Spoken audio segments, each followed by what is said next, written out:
کہ کہاں پر آگے بڑھنا ہے، کہاں پر آگے نہیں بڑھنا ہے، کہاں پر خطرہ ہے، کہاں پہاڑوں میں حزب اللہ کے لڑاکے چھپے ہوئے ہیں، کہاں پر حزب اللہ کا ہتھیار ہے۔ تو اسرائیل کا یہ ڈرون پورا یہی کام کر رہا تھا۔ حزب اللہ نے زمین سے فضا میں، اسپیس میں مار کرنے والے میزائل کا استعمال کیا اور سیدھے اس ڈرون کو مار گرایا، اور اسرائیل کی جو پوری چالاکی تھی دشمن کی، حزب اللہ کی جاسوسی جو اسرائیل کا ڈرون کر رہا تھا، وہ اپنے ایجنڈا میں، ہدف میں کامیاب نہیں ہو سکا۔ اس کا اعتراف خود اسرائیل کی آرمی نے، IDF نے کیا ہے، BBC نے بھی اس خبر کو شائع کیا ہے، اور اندازہ یہ لگایا جا رہا ہے کہ حزب اللہ کے پاس بھی ایسا ہتھیار ہے۔ راکٹ عموماً حماس کے پاس بھی ہوتے ہیں، حزب اللہ کے پاس بھی ہوتے ہیں۔ میزائل ہوتا ہے جو ایک جگہ سے دوسری جگہ جا کر ہٹ کرتا ہے، ٹارگٹ کرتا ہے، لیکن زمین سے اسپیس میں جانے والا میزائل بہت کم آرگنائزیشن کے پاس، ملکوں کے پاس ہوتا ہے، اور حزب اللہ کے پاس ایسا میزائل ہے جس کے بارے میں اسرائیل کو اندازہ نہیں تھا۔ پچھلے دنوں میں لبنان میں لگاتار حزب اللہ کے لڑاکوں نے اسرائیلی آرمی کو نقصان پہنچایا ہے، پیچھے ہٹنے پر مجبور کیا ہے، گھات لگا کر حملہ کیا ہے، اور اس طرح کی جنگوں میں جس فوج کے پاس گھات لگانے کی صلاحیت ہوتی ہے اس کا پلڑا ہمیشہ بھاری ہوتا ہے۔ پچھلے 32 دنوں کی جنگ میں امریکہ کا معاشی نقصان بھی بڑھتا جا رہا ہے، اور خبر یہ ہے کہ اب تک گزشتہ 32 دنوں کی لڑائی میں امریکہ کا معاشی نقصان سب سے زیادہ بڑھ چکا ہے، اور جتنا مالی اور معاشی نقصان ایران کا، اسرائیل کا یا گلف کے دوسرے دیشوں کا نہیں ہوا، اس سے زیادہ امریکہ کا ہو چکا ہے۔ رپورٹ آئی ہے، انٹرنیشنل میڈیا نے اس خبر کو شائع کیا ہے کہ روزانہ امریکہ کا اس جنگ میں $2 ارب سے زیادہ کا نقصان ہو رہا ہے۔ شروع میں رپورٹ سامنے آئی تھی کہ صرف ایک ہفتے میں 7 ڈیز میں $11 ارب سے زیادہ کا امریکہ کا نقصان ہوا تھا، اور اب پر ڈے $2 ارب کا امریکہ کا نقصان ہو رہا ہے۔ ڈالر کی جو ویلو ہے وہ بھی کہیں نہ کہیں کم ہوتی جا رہی ہے۔ کچے تیل کی قیمت عالمی مارکیٹ میں بڑھتی جا رہی ہے، اور ایک مرتبہ پھر $100 سے زیادہ فی بیرل کچے تیل کی قیمت ہو چکی ہے۔ ایک اور انٹرسٹنگ خبر ہے، اور خبر یہ ہے کہ پاکستان میں ایرانی ریال کی جو ویلو ہے، جو قدر ہے، بڑھتی جا رہی ہے۔ حالانکہ جب جنگ کی سچویشن ہوتی ہے تو ایرانی ریال کی جو ویلو ہے وہ اور کم ہونی چاہیے، ایسے بھی ایرانی ریال کی ویلو بہت کم ہے، لیکن BBC اردو نے ایک اسٹوری شائع کی، اور BBC اردو نے لکھا کہ حیرت انگیز طور پر جنگ کے ایام میں پاکستان میں ایرانی ریال کی ویلو بڑھتی جا رہی ہے۔ اس جنگ سے پہلے 1 کروڑ ایرانی ریال کی ویلو پاکستان کے 2500 روپے کے برابر ہوتی تھی، لیکن اب 4 گنا زیادہ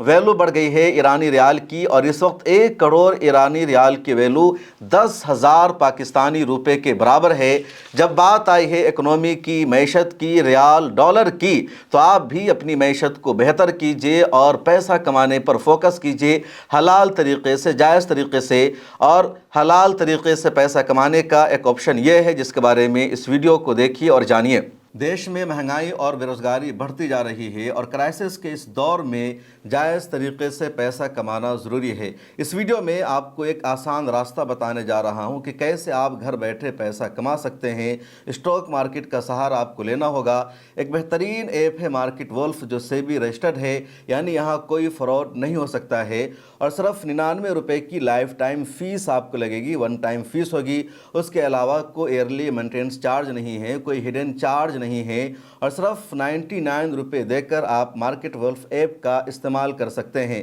کیسے اس اپلیکیشن کا استعمال کرنا ہے، کیسے پیسہ لگانا ہے، پورا طریقہ آپ کو میں آگے سمجھا رہا ہوں۔ دیکھیں، میں نے یہاں پر لاگ ان کر لیا اور بس کلک کیا فلو ٹریڈ پر، ٹریڈ کو پلیس کیا، اور یہ ٹریڈ شروع ہو گیا میرا۔ یہ جو فلو ٹریڈ فیچر ہے، اس میں آپ کو ریئل ٹائم میں وہ ٹریڈز دکھتے ہیں جس میں لوگوں نے پروفٹ بک کیا، اور آپ یا پروفیٹیبل ٹریڈز ایک ٹیپ میں ہی ٹریڈ کر سکتے ہیں۔ آپ یہاں بہت چھوٹی اماؤنٹ سے بھی انویسٹمنٹ کر سکتے ہیں، ٹریڈنگ کی شروعات کر سکتے ہیں، اور جن کو ڈر لگتا ہے کہ ان کا بڑا نقصان ہو جائے گا تو اس کا بھی سولوشن ہے، یعنی ان بلٹ اسٹاپ لوز فیچر موجود ہے، جس کا مطلب ہے کہ ایک لیول تک جیسے ہی آپ کا نقصان ہوگا یہ اسٹاپ لگا دے گا اور آپ کا زیادہ نقصان نہیں ہو پائے گا۔ مثال کے طور پر دیکھیے، پروفٹ ٹرین کے حساب سے موو کر رہا تھا اور میں نے اسٹاپ ٹریڈ پر کلک کر دیا اور بس 1971 روپے کا پروفٹ بک ہو گیا۔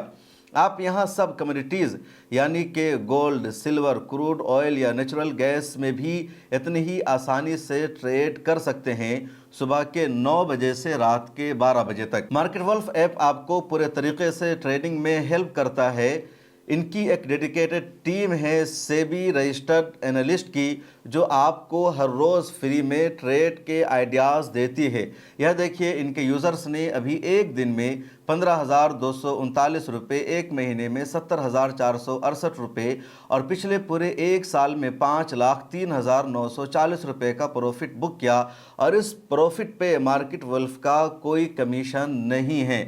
مارکیٹ ولف ایپ کے 2 ملین سے زیادہ ڈاؤن لوڈ ہو چکے ہیں اور پورے ہندوستان میں لوگ اس کا استعمال کر رہے ہیں، اپنی فائنینشیل صورتحال کو بہتر بنا رہے ہیں۔ لنک ڈسکرپشن میں میں نے ڈال دیا ہے، کمنٹس میں بھی پن کر دیا ہے، جائیے اور مارکیٹ ولف کو ڈاؤن لوڈ کر لیجئے، اس کو چیک کیجئے۔ ابنائے ہرمز کا جو معاملہ ہے بڑھتا جا رہا ہے، اور ابنائے ہرمز کو بند کرنے کا، وہاں پر ٹیکس لینے کا ایک طرح سے ایران نے فیصلہ کر لیا ہے۔ ایران کی پارلیمنٹ میں قومی سلامتی کمیٹی کے سربراہ ہیں ابراہیم عزیزی، انہوں نے اپنا ایک تازہ بیان جاری کر کے امریکہ کے صدر ڈونلڈ ٹرمپ کو مخاطب کیا اور کہا کہ ابنائے ہرمز یقیناً کھلے گی، دوبارہ اسے کھول دیا جائے گا تمام لوگوں کے لیے سوائے تمہارے، یعنی امریکہ اور امریکہ کی الائز کے لیے اسٹیٹ آف ہرمز کو اوپن نہیں کیا جائے گا۔ اس کے علاوہ ابراہیم عزیزی نے یہ بھی اپنے بیان میں کہا کہ امریکہ نے ایران میں رجیم چینج کرنے کا منصوبہ بنایا تھا، لیکن تبدیلی ضرور ہوگی، چینج ضرور ہوگا،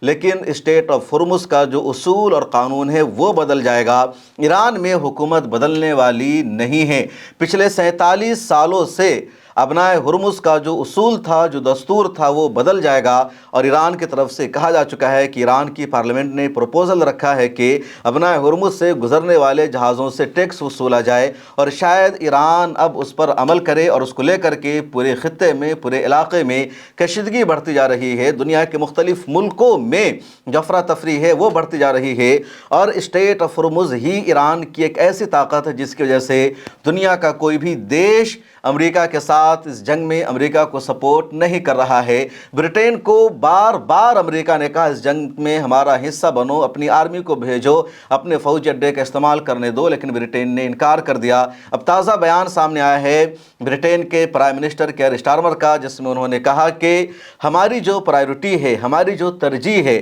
برٹین کی عوام کی ترقی، خوشحالی، اور برٹین کے جہاز کو کیسے ابنائے ہرمز سے محفوظ انداز میں یہاں آنے کی اجازت ملے، یہ ہماری پرائیورٹی ہے۔ اور اگر جنگ میں جائے بغیر ہمارے جہازوں کو ابنائے ہرمز سے گزرنے کی اجازت مل رہی ہے، تو پھر برٹین کو اس جنگ کا حصہ بننے کی کوئی ضرورت نہیں۔ اور ٹرمپ کا جو غصہ ہے وہ بڑھتا جا رہا ہے۔ بہت ساری باتیں ہیں جس کا تذکرہ میں دوسری ویڈیو میں کروں گا۔ ادھر پچھلے 24 گھنٹے میں ایران کے میزائلوں نے بھی اسرائیل میں تباہی مچائی ہے۔ تصویریں سامنے آئی ہے، ویڈیو سامنے آئی ہے۔ تل ابیب پر ایران کا ایک میزائل جا کر گرتا ہے اور پوری جو بلڈنگ ہے وہ ملبہ میں تبدیل ہو جاتی ہے۔ کئی لوگ وہاں پر بھی زخمی ہو گئے ہیں، کچھ کی ہلاکت ہوئی ہے۔ حالانکہ اسرائیل کا میڈیا یہی لکھ رہا ہے کہ وہاں پر کچھ لوگ زخمی ہوئے ہیں، جو کنڈیشن ہے وہ سیریس ہے، اور ایران کے اس میزائل کو بھی روکنے میں اسرائیل کا ایئر ڈیفنس سسٹم ناکام رہا۔ اس کے بعد سینٹرل اسرائیل سے تصویریں اور ویڈیو سامنے آئی ہے، وہاں بھی ایران کا بیلسٹک میزائل جا کر گرتا ہے، جو مقامات ہے اس کو ہٹ کرتا ہے، اور اسرائیل کا ایئر ڈیفنس سسٹم اس کو روکنے میں ناکام ہو جاتا ہے۔ وہاں کی تصویریں سامنے آئی ہے۔ اس کے علاوہ سینٹرل اسرائیل میں، حیفا میں، تل ابیب میں کچھ علاقوں پر جو ایران کا کلسٹر بموں والا میزائل ہوتا ہے تو اس سے بھی کئی جگہ حملہ ہوا ہے، کئی جگہ دھماکہ ہوا ہے۔ کچھ تصویریں سامنے آئی جس میں دیکھا جا رہا ہے کہ اچانک کلسٹر بم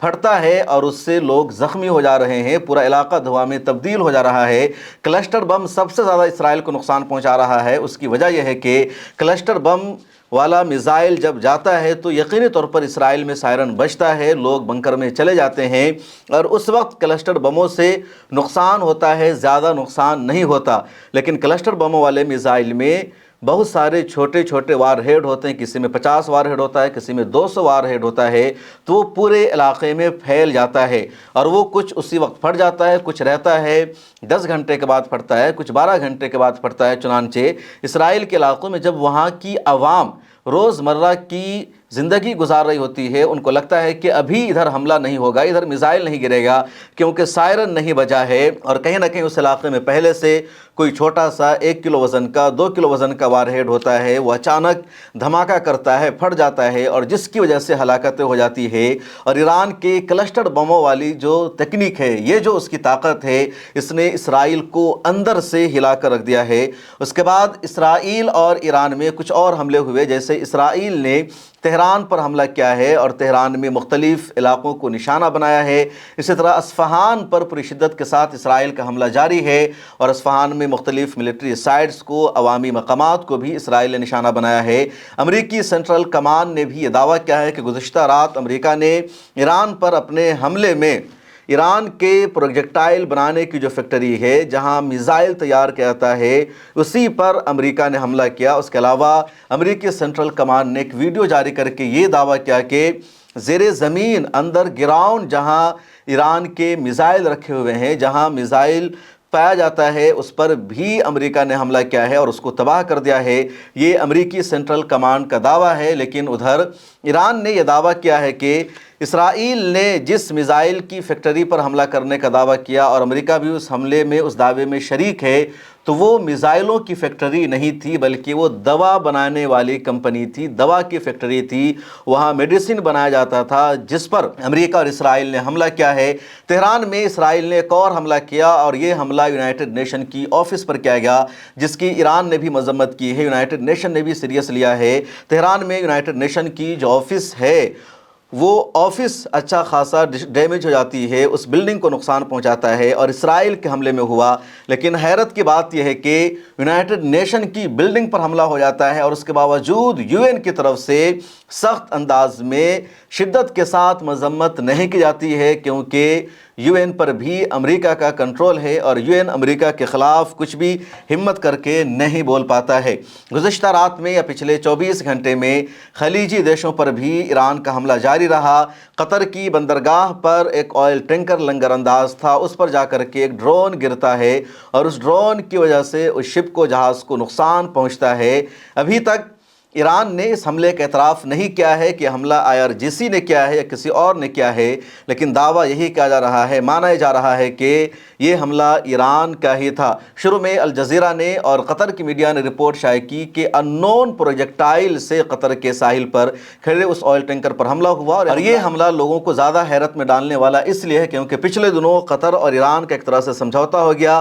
قطر نے لگاتار ایران کو سپورٹ کیا ہے، قطر نے پڑوسی دیشوں کو، عرب ممالک کو بھی سمجھایا ہے کہ ہمیں اس جنگ کا حصہ نہیں بننا چاہیے، اور ہمیں امریکی فوجیوں کو باہر نکالنے پر غور کرنا چاہیے۔ ایسے میں اگر قطر کی ساحل پر کوئی حملہ ہوتا ہے تو یقیناً حیرت ہوگی کہ جس کے ساتھ ایران کا معاہدہ ہو چکا ہے اس پر کیوں حملہ ہو رہا ہے۔ کویت کے انٹرنیشنل ایئرپورٹ پر جو فول ٹینک ہے اس پر ایک بار پھر ایران نے حملہ کیا ہے۔ ایک ہفتہ پہلے بھی انٹرنیشنل ایئرپورٹ کے فول ٹینکر پر ایران نے حملہ کیا تھا، اور پورا ایئرپورٹ دھواں کی لپیٹ میں آ گیا تھا، زمین سے آسمان تک دھواں اور آگ کے شعلے نظر آ رہے تھے۔ اور ایک مرتبہ پھر اسی جگہ پر ایک ہفتے کے بعد حملے کی خبر سامنے آئی ہے۔ کویت میں اور بھی علاقوں پر حملہ ہوا ہے۔ کویت میں جو امریکہ کا فوجی اڈہ ہے وہ پورا کھنڈر میں تبدیل ہو گیا ہے۔ سوشل میڈیا پر وہاں کی ویڈیو وائرل ہو رہی ہے، جس میں دیکھا جا رہا ہے کہ امریکی فوجی اڈے پر جتنا کمان اینڈ کنٹرول بنا ہوا تھا، جتنا آرمی کا ٹھکانہ بنا ہوا تھا، پائلٹ کے رہنے کی جگہ بنے ہوئی تھی،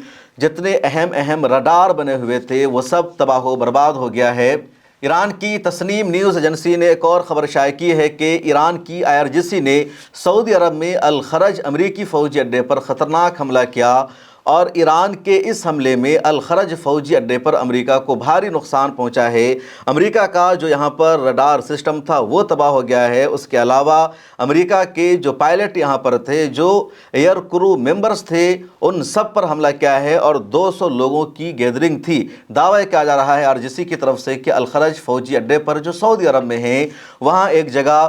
200 امریکی فوجی اکٹھا تھے، جس میں امریکی فوجی بھی تھے، امریکی فائٹر پلین کے پائلٹس تھے، اور اس کے علاوہ ایئر کرو ممبرز بھی وہاں پر موجود تھے۔ یہ لوگ کوئی پروگرام کر رہے تھے، میٹنگ کر رہے تھے، اور اسی دوران IRGC نے وہاں پر حملہ کیا، اور اس حملے میں بھاری تباہی ہوئی ہے۔ لیکن امریکہ کی طرف سے فی الحال اس کے بارے میں کوئی رد عمل سامنے نہیں آیا ہے۔ اسرائیل کی فوج نے ایک دوسرا دعویٰ یہ کر دیا ہے کہ اس نے ایران کی قدس فورس کے ایک اہم ترین کمانڈر کو حملہ کر کے مار دیا ہے، اور قدس فورس کے اس اہم ترین کمانڈر کا نام ہے مہدی وفائی، جن کو مارنے کا، شہید کرنے کا اسرائیل نے دعویٰ کیا ہے۔ حزب اللہ کے بھی ایک اہم ترین کمانڈر کو مارنے کا اسرائیل نے دعویٰ کیا ہے۔ آئی ڈی ایف کا کہنا ہے کہ اسرائیل کی نیوی نے ساؤتھ لبنان میں حزب اللہ کے اہم ترین کمانڈر کو شہید کر دیا، جن کا نام یوسف ہے، اور پچھلے 40 سالوں سے وہ حزب اللہ کے ساتھ جنگ لڑ رہے تھے، حزب اللہ کے رکن تھے، اور اسرائیل میں حزب اللہ کی کارروائیوں میں ہمیشہ ان کا تعاون رہا ہے، سپورٹ رہا ہے، اور اب اسرائیل نے انہیں مار دیا ہے، یہ دعویٰ کیا جا رہا ہے۔ ایک اور خبر ہے، اور بہت بڑی خبر ہے۔ خبر یہ ہے کہ سیریا کے صدر احمد الشرا نے ایک تاریخی بیان دیا ہے، اور پھر انہوں نے دل جیت لیا ہے کہ ایسے موقع پر جب امریکہ اور ایران کے درمیان جنگ چل رہی ہے، سیریا امت کے ساتھ ہے، وہ ایران کے خلاف نہیں ہے، وہ اسرائیل اور امریکہ کے ساتھ نہیں ہے۔ دراصل سیریا کا صدر احمد الشرا ان دنوں انگلینڈ کے سفر پر ہے، اور وہاں ایک جگہ خطاب کرتے ہوئے انہوں نے کہا کہ سیریا اس جنگ کا حصہ نہیں بنے گا۔ انہوں نے یہ بھی کہا کہ ہمیں معلوم ہے سیریا میں ایران نے لگاتار ظلم ڈھائے ہیں، 5 لاکھ لوگوں کا یہاں قتل ہوا، 1 کروڑ لوگوں کو سیریا سے ہجرت کرنی پڑی، جو در در کی ٹھوکریں کھانے پر دنیا بھر میں مجبور ہو گئے۔ 15 سالوں تک ہم جنگ لڑتے رہے بشار الاسد کے ظلم کے خلاف، اس کی بربریت کے خلاف، اور یہ سب ایران کے سپورٹ سے ہوتا رہا، لیکن سیریا پر ایران نے کوئی حملہ نہیں کیا ہے، تو سیریا بھی اس جنگ کا حصہ نہیں بنے گا، اور نہ ہی سیریا اسرائیل کے ساتھ ہے، امریکہ کے ساتھ ہے، بلکہ سیریا نیوٹرل رہنا چاہتا ہے۔ سیریا اپنے ملک کی ترقی پر دھیان دینا چاہتا ہے، ہم ملک میں تعمیر نو چاہتے ہیں، ہم ملک کو بہتر بنانا چاہتے ہیں، ہم اپنے مہاجرین کو واپس بلانا چاہتے ہیں جو 1 کروڑ ہے اور دنیا بھر میں پھیلے ہوئے ہیں۔ احمد الشرا کا جو بیان ہے بہت تاریخی نوعیت کا بیان ہے، اہم ترین بیان ہے کہ انہوں نے کہا کہ بھلے ہی ایران اور سیریا کے درمیان سفارتی رشتے نہیں ہیں، ایران نے ہم پر ظلم ڈھائے ہیں ماضی میں، لیکن اس جنگ میں ہم ایران کے خلاف جانے والے نہیں ہیں یا ایران کے دشمنوں کو سپورٹ کرنے والے نہیں ہیں۔ ایک اور خبر متحدہ عرب امارات سے سامنے آئی ہے، جہاں یو اے ای کی فجیرہ ریاست میں ایک فارم ہاؤس پر میزائل کا ملبہ گرتا ہے اور اس میں ایک شہری کی ہلاکت ہو جاتی ہے۔ فجیرہ بھی یونائٹڈ عرب امارات کا ایک صوبہ ہے، ایک اسٹیٹ ہے، اور وہاں بھی ایران نے میزائل سے حملہ کیا تھا۔ ایران کا ٹارگٹ کیا تھا، کہاں ایران نے حملہ کیا تھا، اس کی تفصیل ایران کی طرف سے نہیں آئی ہے، لیکن یو اے ای کی ایئر فورس نے یہ وضاحت جاری کی ہے اور بتایا کہ میزائل سے ٹارگٹ کیا گیا تھا، اور اس میزائل کو ہوا میں ہی ناکام بنایا گیا، اور پھر اس میزائل کا ملبہ فجیرہ میں ایک فارم ہاؤس پر جا کر گرتا ہے اور اس میں ایک شخص کی ہلاکت ہو جاتی ہے۔ یہ یونائٹڈ عرب امارات کا شہری نہیں بلکہ بنگلہ دیشی شہری تھا جو وہاں کام کر رہا تھا، اور اس کی میزائل کا ملبہ گرنے میں ہلاکت ہو گئی ہے۔ ایران میں ایک مرتبہ پھر 65 جاسوسوں کو گرفتار کیا گیا ہے۔ ایران کی IRGC کا دعویٰ ہے کہ 65 افراد دشمن کے ساتھ ملے ہوئے تھے، اسرائیل کو سپورٹ کر رہے تھے، اسرائیل کو انفارمیشن شیئر کر رہے تھے، اس لیے ان تمام 65 لوگوں کو گرفتار کیا گیا ہے، اور لگاتار ایران میں موساد کے جاسوسوں کی گرفتاری ہو رہی ہے، اور روزانہ اس طرح کی خبریں تقریباً سامنے آتی رہتی ہے۔ ویسٹ بینک میں مسلمانوں نے آج تاریخی احتجاج کیا، اور ان کے احتجاج کی وجہ یہ ہے کہ پچھلے دنوں اسرائیل کی پارلیمنٹ نے قانون پاس کیا جس میں کہا گیا کہ جو بھی فلسطینی اسرائیل میں قید ہے اس کو قید کی سزا سنائی گئی ہے، اب اسرائیل میں اسے موت کی سزا دی جائے گی، اسے رہا نہیں کیا جائے گا۔ یہ جو قانون ہے ہیومن رائٹس کا وائلیشن ہے، دنیا بھر کے نظام کے خلاف ہے، اور دنیا بھر کے لوگ اس کی مخالفت کر رہے ہیں۔ ویسٹ بینک میں بھی فلسطینیوں نے اور خاص طور پر الفتح گروپ نے اس قانون کے خلاف احتجاج کیا ہے۔ ادھر لبنان میں اسرائیل غزہ ماڈل کی طرح ایک بفر زون بنانا چاہتا ہے۔ بفر زون یہ کہ اسرائیل کا ایجنڈا ہے کہ جو نارتھ اسرائیل ہے اور ساؤتھ اسرائیل ہے، تو نارتھ اسرائیل سے ساؤتھ اسرائیل تک 30 کلومیٹر کا جو علاقہ ہے فوجی زون میں تبدیل کیا جائے گا، بفر زون رہے گا، اور وہاں پر کوئی بھی لبنانی شہری نہیں رہے گا۔ جتنے لبنانیوں کے گھر بنے ہوئے ہیں ان تمام کے گھروں کو ڈیمولش کر دیا جائے گا۔ اسرائیل کا یہ پروپوزل سامنے آیا ہے اور پوری دنیا نے اس پروپوزل کو ریجیکٹ کر دیا ہے، خود لبنان کی سرکار نے بھی ریجیکٹ کر دیا ہے، کیونکہ لبنان کی سرزمین پر قبضہ کرنے کا اسرائیل کا یہ نیا ایجنڈا ہے، اور حزب اللہ لگاتار اسرائیل کے خلاف جنگ لڑ رہی ہے۔ حیرت کی بات یہ ہے کہ لبنان کی سرزمین پر قبضہ ہو رہا ہے، اور لبنان کی جو سرکار ہے وہ اپنے ملک کا قبضہ آزاد کرانے کے لیے اسرائیل کے خلاف اس جنگ میں ابھی تک شریک نہیں ہو سکی ہے۔ اور اب آگے ایک بہت ہی اہم ترین نیوز ہے، بلکہ ڈیٹا ہے جسے الجزیرہ نے شائع کیا ہے، اور وہ میں آپ کو بتانے جا رہا ہوں۔ دراصل اس جنگ کو 32 دن ہو چکے ہیں، مارچ کا مہینہ پورا ہو چکا ہے۔ 28 فروری کو جنگ کی شروعات ہوئی تھی، لیکن مارچ کا مہینہ سب سے زیادہ اہم رہا۔ مارچ میں رمضان رہا، عید کی نماز ادا کی گئی، اور ادھر پورے عالم اسلام میں تنازع رہا، کشیدگی رہی، اور جنگ چلتی رہی، اور دنیا بھر کے مسلمان اس جنگ پر نظر رکھے ہوئے ہیں، پل پل کے اپڈیٹ وہ دیکھ رہے ہیں۔ ایسے میں اب تک یعنی پچھلے ایک مہینے میں کس ملک کا کتنا نقصان ہوا ہے، کہاں کتنی ہلاکت ہوئی ہے، الجزیرہ نے پورا ڈیٹا شائع کیا ہے، آپ بھی اسکرین پر دیکھ سکتے ہیں۔ لبنان کے بارے میں الجزیرہ کی رپورٹ یہ ہے کہ اب تک 1268 افراد مارے جا چکے ہیں، اور 3750 لوگ وہاں زخمی ہو گئے ہیں، جبکہ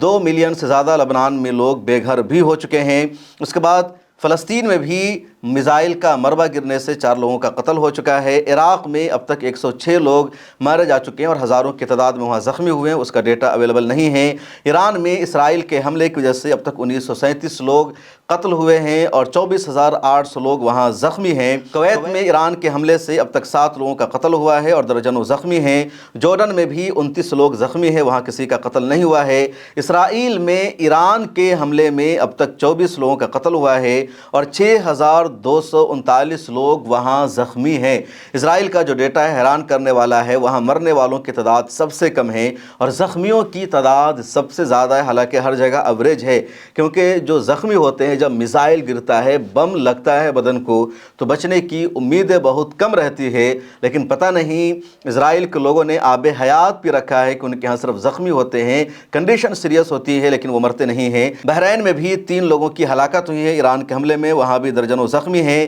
قطر میں اب تک ایک کی بھی ہلاکت نہیں ہوئی ہے ایران کے حملے میں، لیکن 16 لوگ وہاں زخمی ہو گئے ہیں۔ پچھلے دنوں 6 لوگ مارے گئے تھے، 6 لوگوں کی ہلاکت ہوئی تھی قطر میں، لیکن کہا گیا کہ وہ ایران کے حملے میں نہیں ہوا تھا، بلکہ قطر کا ایک ہیلی کاپٹر کریش کر گیا تھا ٹیکنیکل وجوہات کی بنیاد پر، اور وہاں 6 کی ہلاکت ہو گئی تھی، جس میں کچھ قطر کی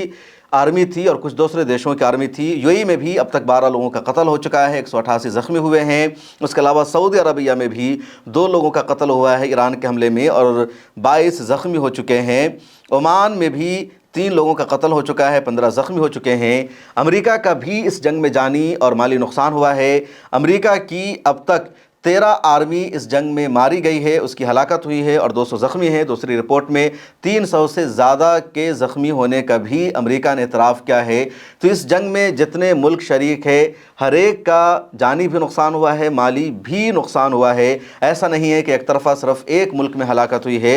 دوسرے ملک میں ہلاکت نہیں ہوئی ہے، اور جنگ میں یہی ہے کہ اگر تم مارو گے تو تمہیں بھی مارا جائے گا، ایسا نہیں ہے کہ تم بچ جاؤ گے۔ جو اہم بات ہوئی ہے کہ عرب دیشوں میں، خلیجی ممالک میں جو مرنے والوں کا یا زخمی ہونے والوں کا ڈیٹا ہے، تو اس میں ان دیشوں کے اپنے شہری نہیں ہیں، بلکہ وہاں جو لیبر کلاس ہے، وہاں جو لوگ کام کرنے گئے ہوئے ہیں، انڈیا کے، بنگلہ دیش کے، پاکستان کے، زیادہ تر یہی لوگ یو اے ای میں، کویت میں، سعودی عربیہ میں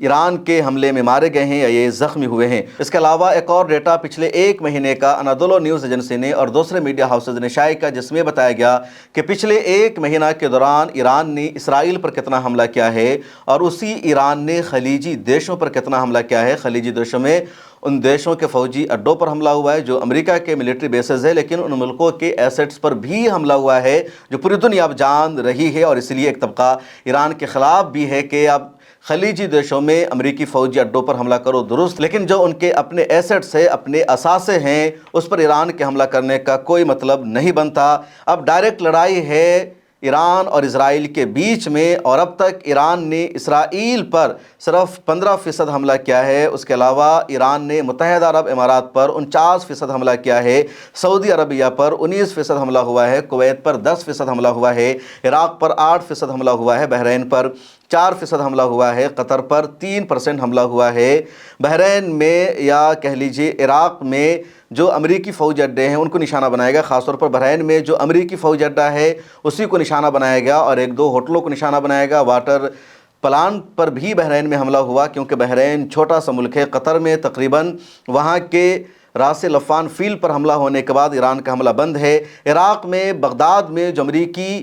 ایمبیسی ہے اس پر ایران نے تو حملہ کیا ہے، لیکن عراق میں جو زیادہ تر فوجی اڈے ہیں ان پر ایران نے بہت کم حملہ کیا ہے۔